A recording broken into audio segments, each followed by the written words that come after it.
You're muted. Or two. I'm muted again? Gosh, I am. You're good now. Am I muted now? I'm good now. No, I'm good now. Okay. Sometimes you have to give it a little bit. We'll start over. So anyway, everybody, how's everybody doing? This is the live Friday night show at the Conservative Take, and here I'm with Kyra Abolby, and today we're talking about a serious issue, a serious topic. And it's one that, as I was prepping for this particular video, I was really just floored by it. So before we get going into all that, Kyra, how are you doing tonight? Good. How are you? Thank you for having me again. Oh, I enjoyed having you. It's good to have you because I think what you have to input is really amazing and cool and new and fresh. And before I get into this Conservative Take stuff, let's just talk about you for a little bit. Tell us about the video you just did, because that's sort of kind of what we talked about tonight, but you kind of went off on this video, and I want to kind of promote that a little bit. Yeah, so I recently made a video about the human trafficking that's taking place in our country, and I also talked a little bit about modern-day slavery, which is currently happening around the world as well. Every 201 person is a slave internationally, and 40.3 million people are actually involved with modern-day slavery, and the vast majority of international slaves are actually working in factories.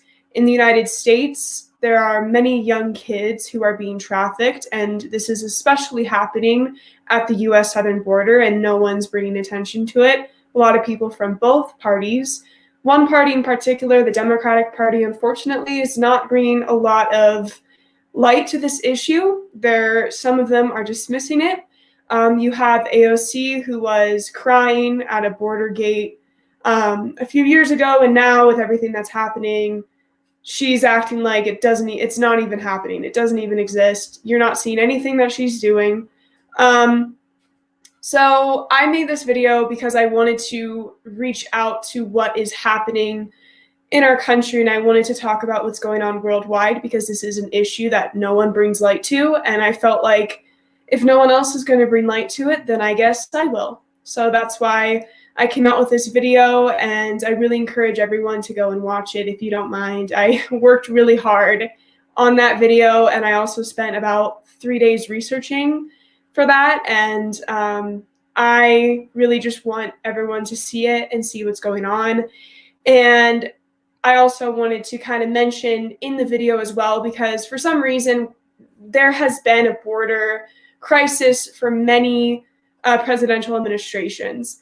So it's not just the Biden administration. This happened under Obama as well. Obama kept children in cages, and everyone's saying that Trump did it. No, it was actually Obama. And then you also have other previous presidential administrations that didn't keep the migrant detention facilities in the best shape. They were inhumane. They had immoral conditions there. And I think that's important to mention too, is a lot of people seem to dismiss their party, unfortunately. And I wanted to show people that, hey, this is going on. It's been happening for years. It's not just the Biden administration that's doing this. It's a bunch of others too. And I wanted to kind of give a voice to these children because a lot of them don't have a voice and they're defenseless, and it's heartbreaking. It's a heartbreaking issue. So I wanted to really bring light to that. Yes, and I'm glad you mentioned that, because see, the thing for me is that I watched the video, and by the way, if you haven't, if you go to the link right now, I put the link in this video as we speak. So if you're watching it live or watching it after the fact, the video is right there. I didn't want to put her links in my video because I want you to go see her video to get to the links. So if you want to see the links that she's done, I'm telling you, Kyra, I don't know if you just know this or not, but that 8 minutes you did this video, you put so much information in there. It's almost as if it's like a go-to shop for almost like a 101 course, or like a to just understand what's going on in terms of all the areas here. I literally took 3 pages worth of notes, and I'm telling you right now, I'm gonna go through some of this, but I want you guys to check out the video out. But I am gonna highlight some of the things here you talked about. For instance, like 1.2 million trafficked. According to HuffPo, every year, 1.2 million trafficked. Is that right? I don't know. 1 out of 200 in the world are slaves in slavery. Yep. That's almost hard to believe. But I mean, I understand it's documented. You have the facts there, but that is heart-wrenching. Yeah, it is. And you go on to say that there's 40.3 million, not just you. I mean, you bring out the facts here. 40.3 million people. I think my handwriting is bad here, but it's I don't know what I wrote there, but basically 40.3 million something is bad. But it affects everyone. Essentially, what you're saying was that basically that this crisis is essentially affecting everyone in the world, regardless of and you mentioned this, your demographics, whether you're black, white, whether you're heterosexual, you're gay, LGBTQ, whether you're whatever you are, whatever demographic you are, nationality, it affects you some kind of way. And I thought that was really impactful because you brought out several times in this video that it's a nonpartisan issue, that it's not about political parties, it's about human rights conditions. So can you talk about that as much? Because that, to me, people kind of gloss over that because they want to just push it over to the other camp. Yeah, so what I noticed about this issue the most is in Congress and the Senate. I mean, like I said before, this has been going on for many, many years, and many people have decided to kind of push it aside and act like it's not happening. And it's an issue that affects every human being. I mean, there are young children in this country that are being sold across the border. Some of the girls are being forced to take birth control. They're being raped, sexually assaulted to the point where they're bleeding. And they are just under the worst conditions you can even imagine. And it's disgusting. And so this is an issue that affects everybody. It's a human rights issue. It's not Democrat, Republican. It's an American issue. It's a human rights issue. And it really disgusts me how so many people from both sides of the political spectrum are pushing their beliefs into it, when at the end of the day, like, we're not going to get anything done on this issue if we're arguing with each other about politics and being petty. Like, at the end of the day, like, we need to come down and actually make decisions. Now, there was recently a bill that was passed a really long time ago in 2000 that noted child trafficking happening, and that was a great start, but now people are kind of pushing it aside and acting like it's not happening, or some people think it's too complicated to talk about, or they're using manufactured outrage towards one presidential administration and then letting another presidential administration to get away with it. At the end of the day, it's human trafficking. It's modern day slavery. It's not something that you should push aside. And I'm not here to make anyone feel comfortable. I'm here to give you the facts, and I'm here to let you know this is happening. And no one gets to turn a blind eye to this issue. I don't care if you're Republican or Democrat. This is an issue that affects everyone. Yeah, it's a very I think one of the reasons why it's being hidden or not being talked about. I'm gonna bring this meme up here. It's not a meme, it's more of a infographic. And it's really, I hate even putting it up there because I got a picture of a child right here. I wish I could have blurred them out, but it's out there in the public, so you'll see it. It says here that the 2019 Dems are furious over reports of children kept in cages by President Trump administration. 2021 Dems are silent. The estimates of current cage numbers are up 700%, and the media is no longer allowed to view the situation. There is so much to unpack there, but before I get there, I think part of the reason is because the narrative is so ugly, especially when you brought up the statistic that 62% of all the human trafficking and slavery is out of Africa, right? And Africa and the Middle East. Africa and the Middle East. Okay, I didn't know if it was okay. So those together, okay, fine. But I do know Africa is a huge portion of that, and there's the whole narrative there that you can just infer where I'm going on that one. 18% in Asia and in Europe as well. 50,000 a year coming into the United States, to Mexico, to the Philippines. It's just, but back to that particular meme there, and that's part of the reason why I think is because the narrative is so it's not political expediency for Democrats or anyone for that matter to really talk about that because it doesn't fit any kind of narrative. But at the same time, can you explain to me the media not being able to be in there? I know Veritas was there recently. Yeah. So are you asking like media coverage and why it's not being covered? Or? Well, number one, I'm gonna be like I don't know what I'm talking about. Number one, are the media allowed there? And number two, why if they aren't allowed there?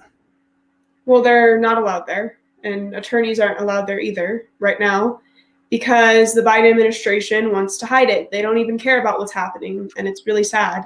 And they are pushing a political narrative. In the Democratic debates, Joe Biden said, let's have a surge. Let's let all of them come in here. We're a gracious country. We're a nice country. Let's allow everyone to come in here.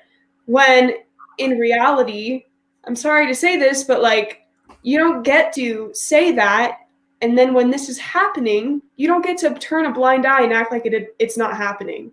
And so the media has decided not to cover it because, of course, they're from more of a leftist point of view.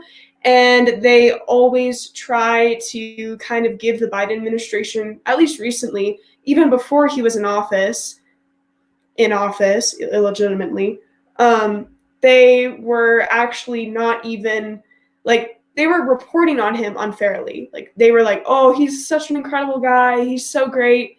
I think it's because of the bias that they have. They don't want to show what's happening because they don't want to look at the Democratic Party and point out something wrong that they're doing. And frankly, as well, Democrats don't really care about all these children, and they're acting like this isn't happening in general. And at the same time, it's kind of one of those situations where they don't care about the immigrants. The only thing they care about are receiving votes so that they can win future elections. So the media doesn't want to cover something wrong that's going on in the Democratic Party. But God forbid if the Republicans did this, it would be all over the media and everyone would be talking about it for years. Yeah, exactly, and that's why it's a theme throughout the Democrat Party. They just don't want to talk about the issues once they are in power because they use that as a diversionary tactic or as a divisive tactic to gain that power. And once they're there, they kind of hope for their base is not as informed, and then they just go ahead and go about their business. And it's really a shame. You mentioned here because one of the big things about is that it's ICE and the border control, the border those guys and gals, that they are a racist bunch of people. And I thought you did a really good job of basically putting in your video. And by the way, if you're just getting on board here, hi JW and everyone else who's here, go check out the video that Kyra did. I think it's probably I'm not trying to say this because I know you. I'm just trying to say, with the 8 minutes that I've seen, it's probably the most informative video on the border situation right now, from a holistic group, from A to Z kind of deal that I've ever seen. And I was shocked to be taking notes as fast as I was. And it's really good. It's a good piece to go back and check on. So go in the link right now. Go take a look at it. If you're watching this after the fact, this is not live to you. Watch it now before you watch this video. Then you'll know what I'm talking about. But getting back to the border security and ICE, are they racist? No. So ICE and Border Patrol agents, a lot of people are very misinformed about what's happening at the border. They think they're a bunch of terrorists. They think they're a bunch of racists, when in reality, there are so many things that they're doing. They're creating outreach to talk about this issue. They're making it so that when they find these young girls that are being tortured, sexually assaulted at the border to the point where they're bleeding, there are young girls as well, not like super young, but they're like 9 months pregnant, coming across the border because the coyotes that are smuggling them across the border know that if they have a child in the United States, then that child will basically become an American citizen. So Border Patrol and ICE agents, since the Trump administration, some of the immigrants that are coming into our country, at least 5 of them, I think it was a few days ago, I might be wrong about that, 5 of these people were caught and they were actually on the terrorist watch list. Wow. And these are the type of people that ICE and Border Patrol are trying to protect our country against. These are the people that should not be coming into our country. They're also protecting us from MS-13 that President Trump talked about when he was running for president. He could have worded it better, but he talked about them. So ICE and Border Patrol agents, and in reality, I hate to play identity politics, but it's the truth. Most of the Border Patrol and ICE agents are actually Hispanic. So a lot of the time, they actually are the people who are rescuing people from human trafficking. And now the Biden administration is trying to have a policy where they're allowing young children to cross the border by themselves without their families. And the Border Patrol and ICE agents help them out. And also, Border and ICE Patrol agents are also basically acting like babysitters under this administration. So they're giving them food and water. They're giving them those blankets that you saw that the left is freaking out about. Those blankets are actually used so that diseases aren't transmitted from immigrant to immigrant. And they also try to stop, to the best of their ability, they also try to stop sexual assault from happening in these migrant detention facilities. So they're not racist at all. And I think if people actually believe that, then they need to do their research and actually look into what they're doing. And if we abolish or defund ICE and Border Patrol, then human trafficking is going to skyrocket in our country. And under the Trump administration, he gave a little relief to Border Patrol and ICE agents. But today, about 17 Senate GOP members, I think it was either 17 or 18, they actually visited the border today, and they reported and said that ICE and Border Patrol agents now feel overwhelmed with what's happening at the border.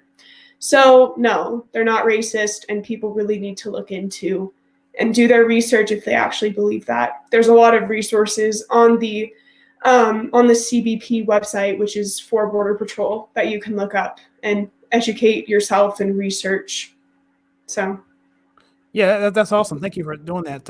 And you, based on your numbers, and based on, I think you quoted Latina rebels, with 30% of ICE are Latino or Hispanic, and 50% are the Border Patrol are Latino or Hispanic.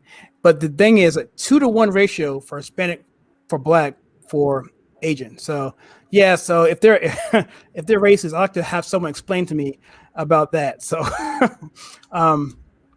So yeah, so talking about these blankets and the pictures that were horrifying, and I'm sure Veritas got it in there. They took these pictures.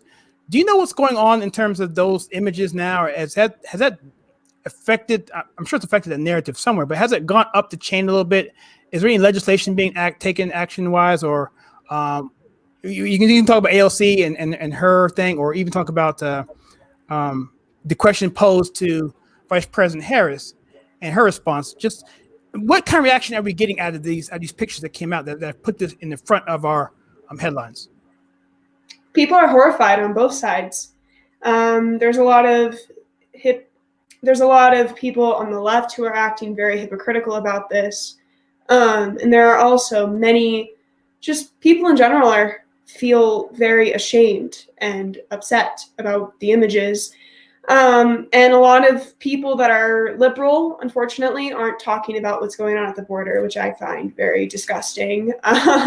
They spent the past 4 years, going after Trump and saying he's locking people in cages when, as I stated before, no, it wasn't Trump, it was Obama. Like, obviously they don't do their research. So, but yeah, they're horrified, and it's disgusting, and it really is an issue that's taking place. And I really hope that both liberals and conservatives can, look at this and not, I don't know how to explain it, but I just hope people can take the time and realize that what's happening at the border is a crisis, and this crisis has continued for far too long in our country, and both parties need to put politics aside and try and look at this as a human rights issue. So most people who see these images are horrified, but I do follow a few liberal people on Facebook, and I tried like refreshing their pages. I went right to their pages.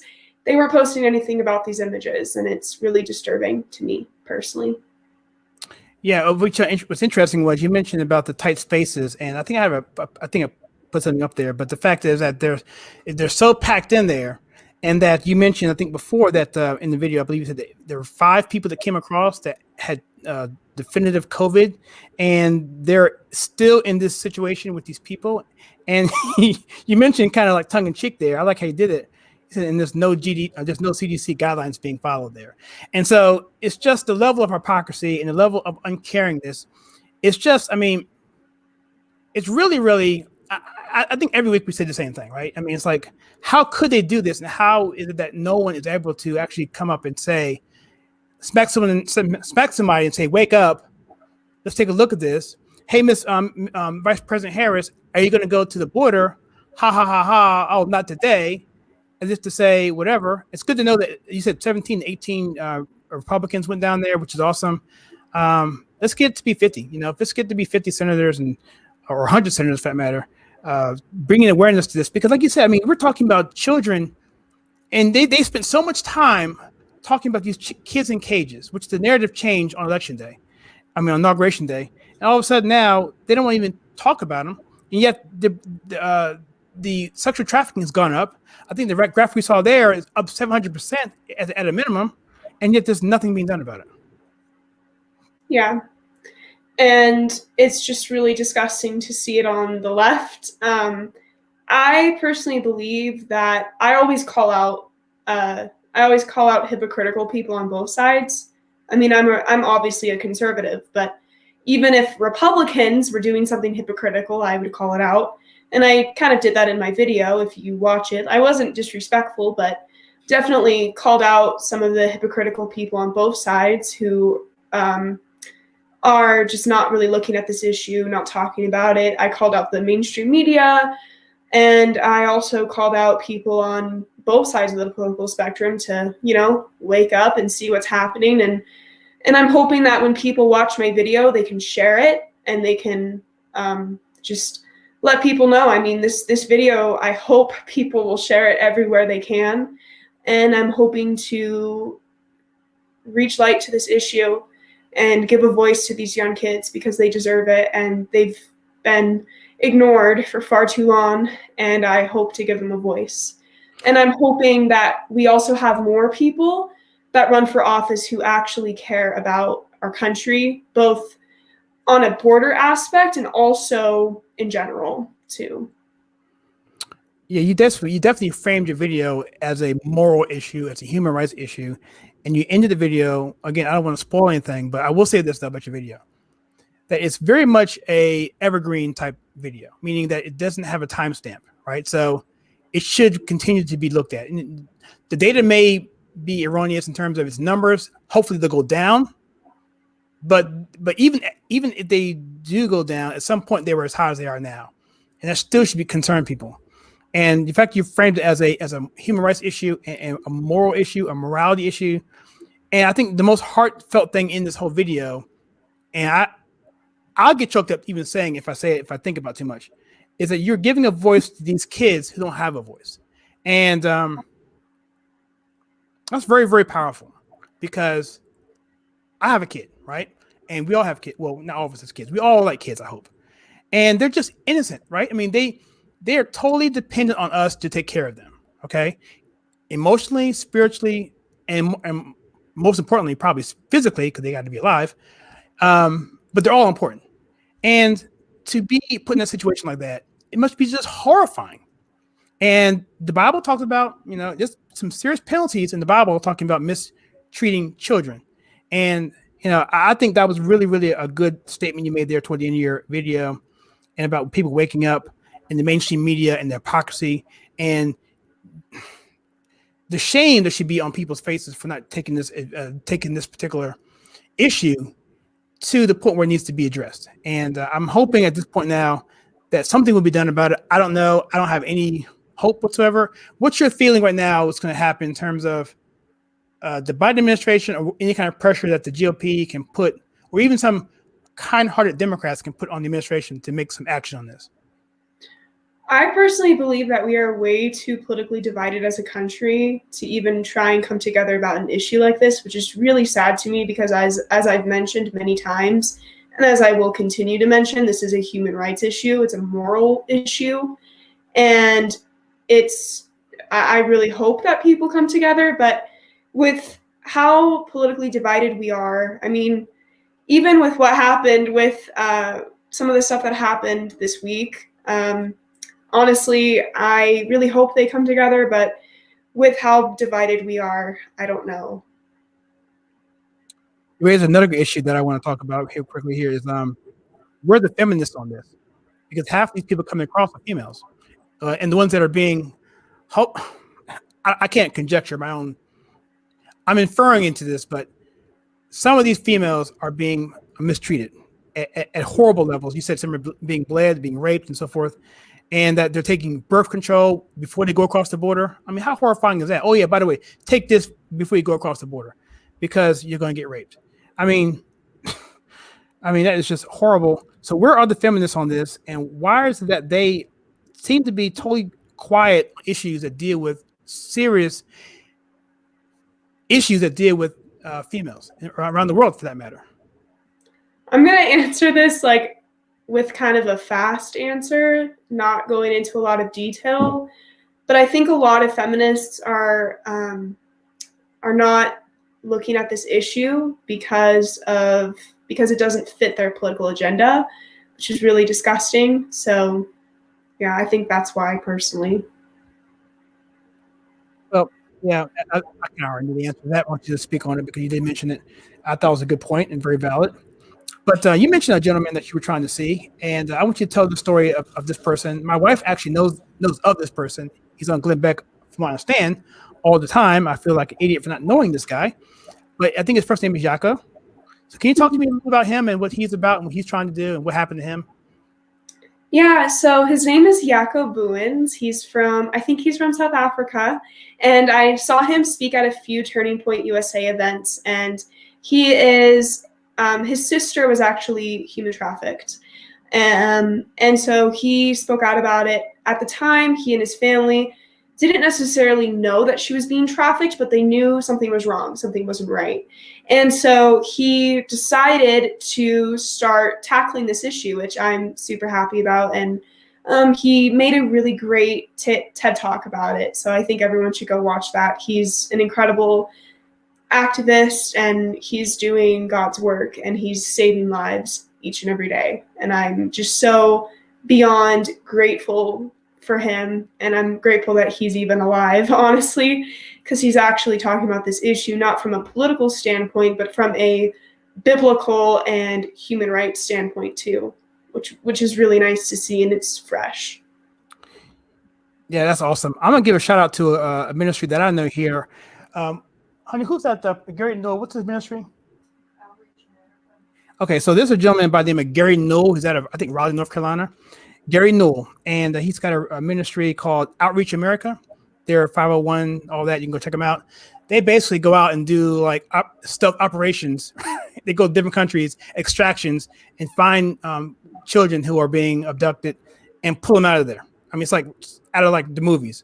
And Outreach America, check them out. And they're a Christian, Christ-based centered ministry, nonprofit, fantastic. So people that do this should get like the highest honor of civilian. So getting back to Ayako here. So he says from South Africa. Yes. Okay, and he said his sister was now. What did they get her back safely? Mm-hmm. They did. Okay. They did get her back safely. That's good. Yeah. And how long do we know that process was going on? When he talks about it a little bit, but I think it went on for 6 years. Wow. Okay.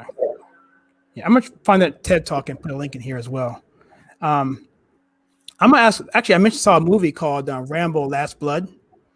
It's not a family-friendly film, but it's about trafficking, and Rambo basically goes and it ends bad for the bad guys. But it involves trafficking, and he just basically takes care of the bad guys in a really satisfying way.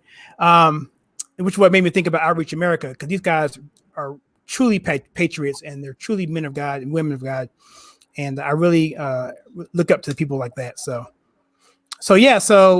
anyway, about this whole situation here, and dealing with the border security, I think what ended up happening was, I think Reagan understood the problem. They forecasted what it could be in the future, and so essentially, he essentially tried to do something, but the forces that at bay weren't having it, so it got kicked down the road to Bush Jr., I guess Bush Sr., and then kicked down to Clinton, and then that's when you had the whole situation with the Florals Act and that thing happening with people coming across the border and not having a representation. And now you're saying that they're trying to change the law to actually allow kids to come by themselves without a sponsor, without a parent, because the whole point of that was to make sure that they were their relative, that they weren't a coyote, that they were someone who had that person's best interest at heart. So now we're saying that we're going to go back to the pre-Clinton policies, potentially. Yep.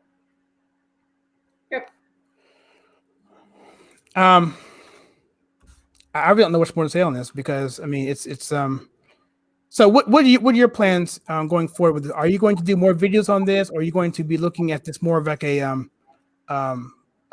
ongoing activist role you're going to play in this, or are you keeping your ear to the ground? Or I plan on running for office when I'm old enough, and I plan on tackling this issue firsthand.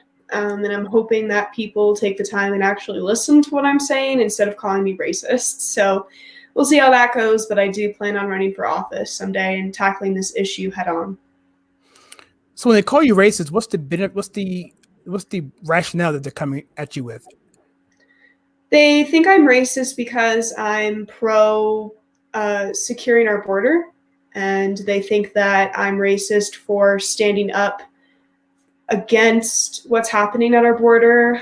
There are people who also think I'm racist for standing up for Border Patrol and for ICE agents and for the police, because police officers also play a big role in finding traffickers. So they think I'm racist in general because I'm supporting closed borders, I'm supporting securing our border, and I also support law enforcement and Border Patrol and ICE. So my question would be for you then, for your friends, is Biden now finally a racist for closing the border? For closing? Oh, is Biden racist? Well, I'm being facetious, right? So if they're getting mad at you or me for that matter, because we're advocates for closing the border, are they now considering Biden now a racist? Finally, after all this time, after 120 years of him being in office, now that he's closed the border, because like, I mean, it's almost at the point now where I'm almost just tired of even trying to rationale what they're thinking. It's almost like we have to just ignore them and just keep going forward, right? Because there's just no way you can't deal with this kind of stupidity at all. And I heard today that the General Accounting Office, which I used to work for them actually, up in DC, the GAO, are looking at the constitutionality or the legality of the Biden administration halting the wall construction. Did you hear that yet? I have not. Yeah, it may be the GAO, but I know it may just be dead in the water, maybe dead on arrival. It could just be whatever a headline they want to have just so they can look like they're not nonpartisan. But yeah, once you have a law like that in place and it's been funded, from what I understand, the administrations can't touch that money. It's earmarked. You can't do anything with it. So, but of course, with executive orders, who knows what you can do, and you have to have a legality to talk about that. So, okay, well, let's jump on a little right now. Let's jump around a little bit here. Let's kind of move off the subject a little bit, and let's talk about something that's I know it's also passionate to you. And talk to me a little bit about. It's almost like an interview to you. But if you have anything to say to me, let me know. We can go back and forth. But I'm just curious because you had mentioned on your Telegram, which by the way, the links are for her. For Kyra's social media, it's in this link right now. So go check her out on Telegram and Facebook and all that. You had a couple of voice messages to your followers about the legal process. Can you talk to me a little bit about that? I thought that was pretty profound because I understood that as well. And a lot of people were getting mad at some of the justices during the election. Amy Coney Barrett for one, even Gorsuch for one. And to me, a little bit, I was kind of disappointed with Alito because he had already had a position on Pennsylvania and what shouldn't happen in terms of the deadlines. Can you talk a little bit about judicial prudence and what that's all about from a constitutional standpoint? Because you've read the cases that we're talking about here, like Roe versus Wade and so forth. Yeah, so there's a lot of cases that a lot of people claim they've read, but they've never actually read. Roe v. Wade's one, Brown v. Board of Education's one, Topeka's one. There's other cases as well. And a lot of people seem to kind of look at the Supreme Court and regardless of if your viewers are in law school or plan on going to law school or aren't lawyers, with the Supreme Court in general, their job, as was intended by our founding fathers, was to look at the legality and constitutionality of cases, of pieces of legislation, and what's going on in certain states. So that's their job. And in general, a lot of people look at the Supreme Court, and you'll hear this for the rest of your life. You'll hear about the activist Supreme Court. And unfortunately, there are justices who are very partisan in how they vote. And I'm not going to talk about that. Like, have your own opinion on that. I'm not going to argue. But a lot of people were going after Amy Coney Barrett and the Supreme Court for the election. And I want to mention real quick the reason why they didn't look at it. And I understand people are angry about it, but a lot of the Supreme Court justices looked at this issue in judicial independence. So they were looking at it away from politics into the constitutionality of what the Constitution would intend. Now, they knew for a fact that because our country is so divided, if we had a voting in the Congress or the Senate about this, that it would just take weeks and weeks. So at the end of the day, we needed to kind of decide who our president was going to be. Now, you can have your own opinions on the election. I'm also upset about it, and I've made that very clear. But a lot of people look at the Supreme Court as a way that's supposed to be partisan. And it's not the Congress, it's not the Senate at all. It's not the executive branch. They're a completely different branch that's supposed to look at the legality and constitutionality of what's happening in our country. And their job as well is to ensure progression in our democracy. And people can have their own opinions on that, but Supreme Court justices are not supposed to be partisan. And yeah, like a lot of people can argue about it, but it's the truth. It's what our founders intended. Yeah, that's a really good point. And I think, quite frankly, it never should have gotten there to begin with, because I'm not going to rehash everything we did for the past 3 months. But I agree with what you said there, and it never should have gotten to the Supreme Court. It was pretty clear that the state legislators had the rights to do that, right? And some of them advocated their responsibility, like Pennsylvania, to the Secretary of State and the governor, like back in the 30s. But even still, they had the ability to go and do that. So it never should have gotten that far to begin with. I think had it gotten to the point to the Supreme Court where they just made a decision whether or not that particular law was constitutional, they may have made a decision there because the other people had done their jobs, due diligence. It's almost like the Supreme Court wasn't going to say, look, you guys did nothing for 3 months and now you want us to fix everything. It's almost like that, right? But I can't speak on their behalf, but I just hope that that in 2022 that the stuff that didn't get done in the months after the election are getting taken care of now, so we can have a fair election or close to fair election. All we need is close. We don't have to be fair. It has to be close to being fair, and then we'll win. So yeah. So I have. What's your thoughts on that before I move on to the next?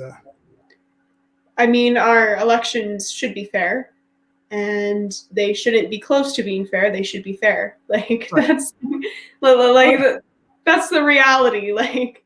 And honestly, a lot of people were angry about the election. And I completely understand that. I was angry too. I really, honestly, I don't think Biden won. I'm going to be honest. And the left even bragged about them cheating in a article. So that's that. But the Supreme Court did what they did. They wanted to leave it up to the states.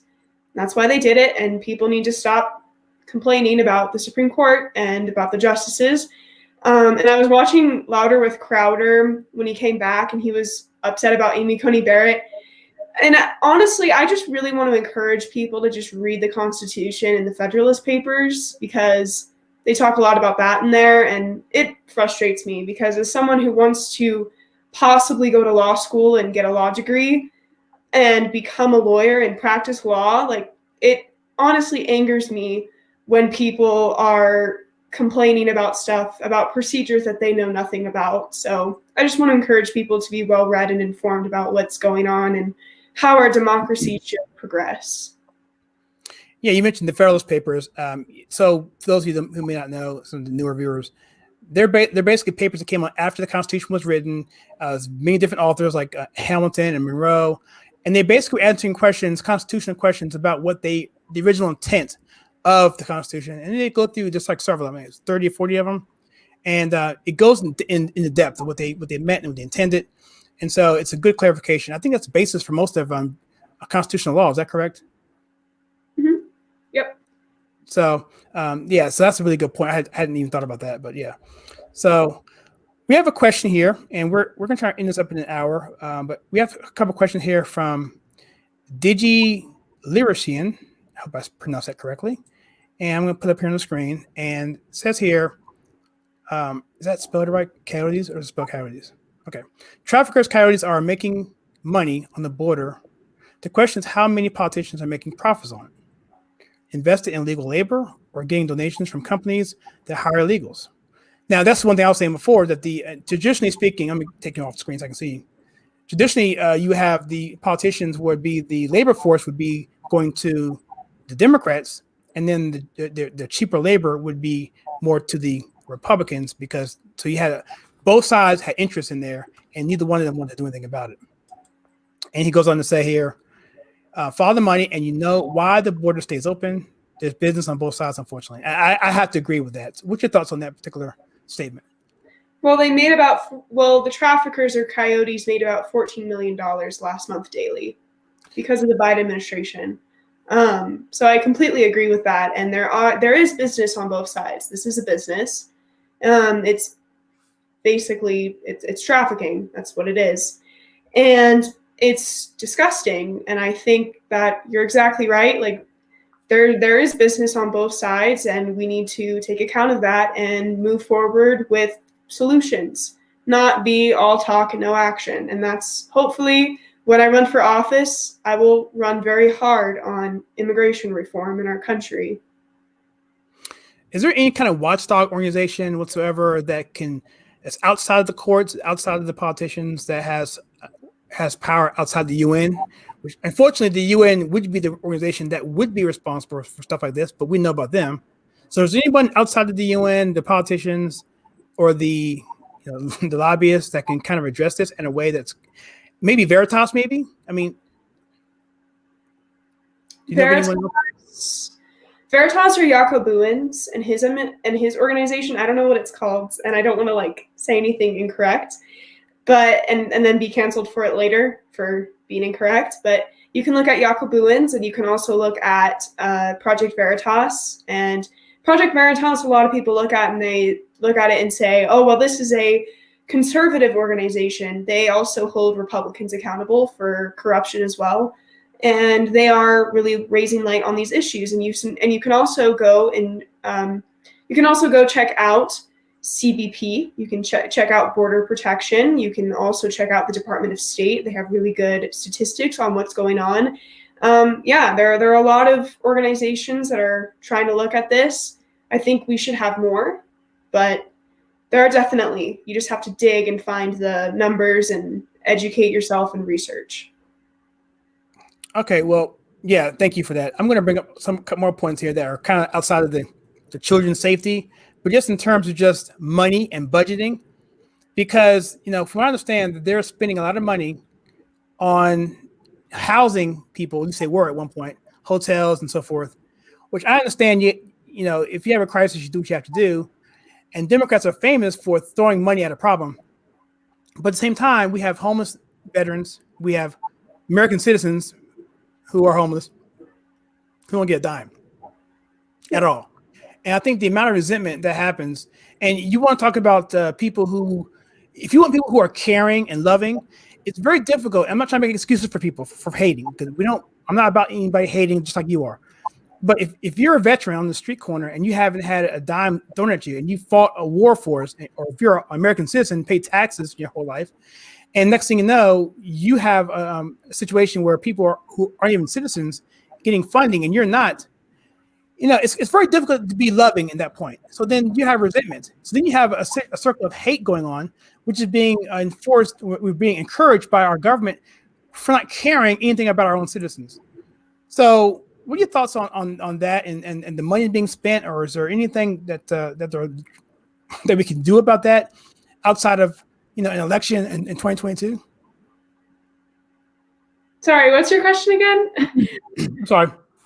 Is there anything we can do besides, between now and the midterms, where the funding that's being spent right now it's almost at astronomical level? You remove yourself from ourselves from the Green New Deal that they're talking about, from this infrastructure bill they're talking about, this COVID bailout they're talking about. They're also spending millions and millions of dollars to fund people to come across in hotels and that sort of thing, when we're not even using that money in a way that's going to help our own citizens, which would actually benefit everybody.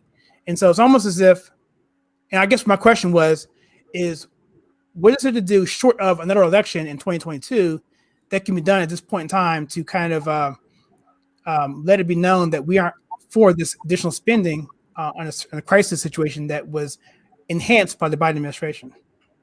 I think it's looking at politicians and holding them accountable for actually talking about this issue, especially when it comes to the economic factors too.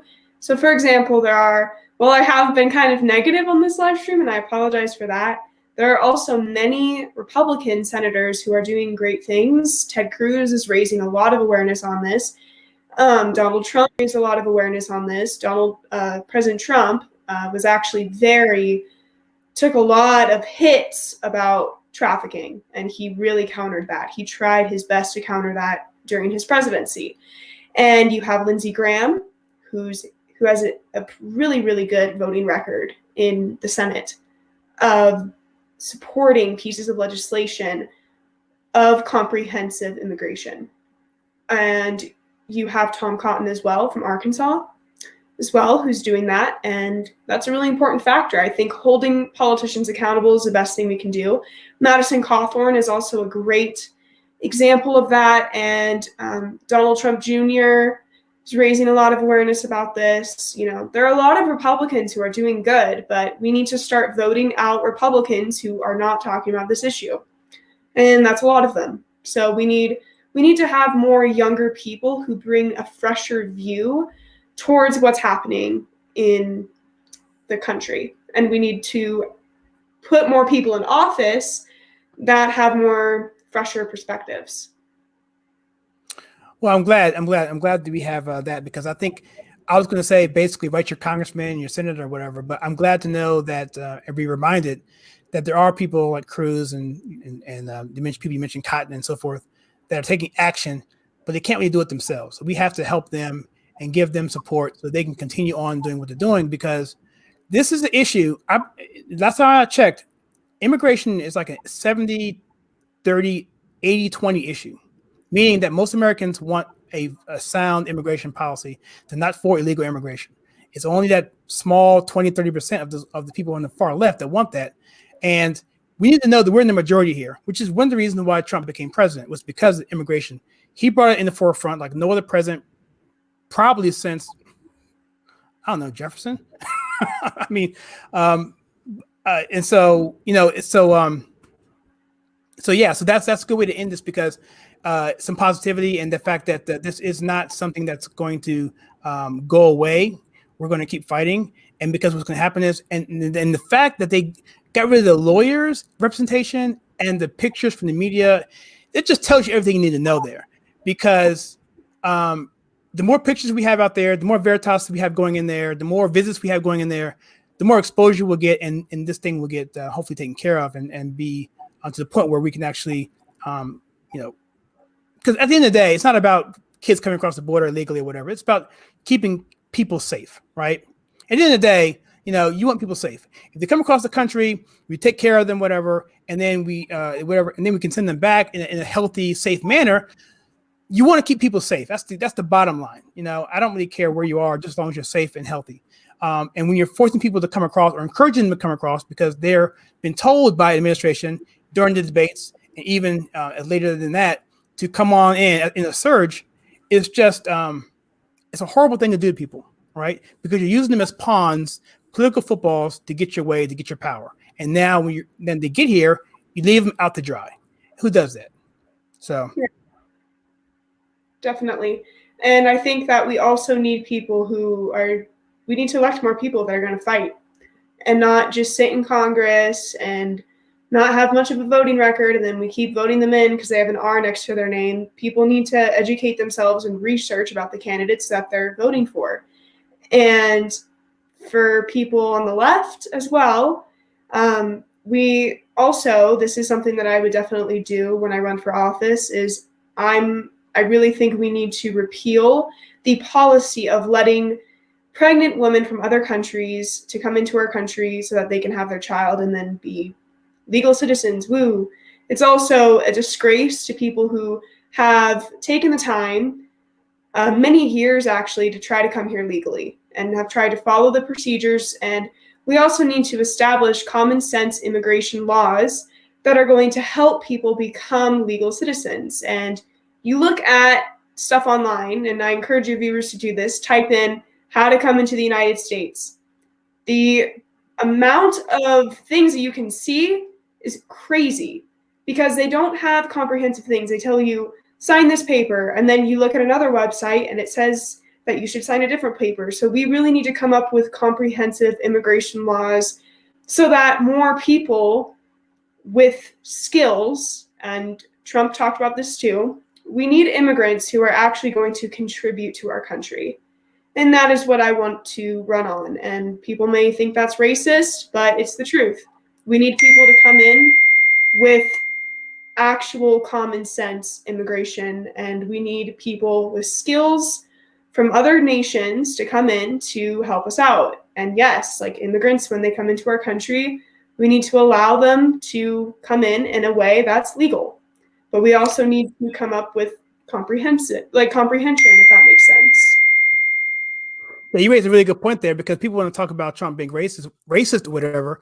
But at the same time, they would have a serious problem if we open our borders to people from Hong Kong. You know why? Because they're going to vote Republican. They have no problem with people that are coming in here who they think are going to vote Democrat.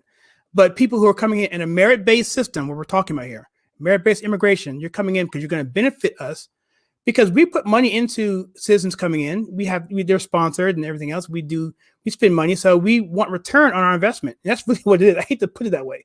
I mean, but everything America's done and policy-wise, even World War II, when we sent ships over to Churchill, they paid for that. They paid for that service for us doing it. People don't know that. We did. And the world benefited from that. So it's the same thing with Trump going to the UN and NATO and whatever, saying, why aren't you paying up? It's that kind of thing. And so, people from Hong Kong could come here, but somehow Democrats are against that. They're against people from West Africa who are conservative based minded come over here. They it's like it's just ridiculous. So much. So to your point, yes, merit based all the way.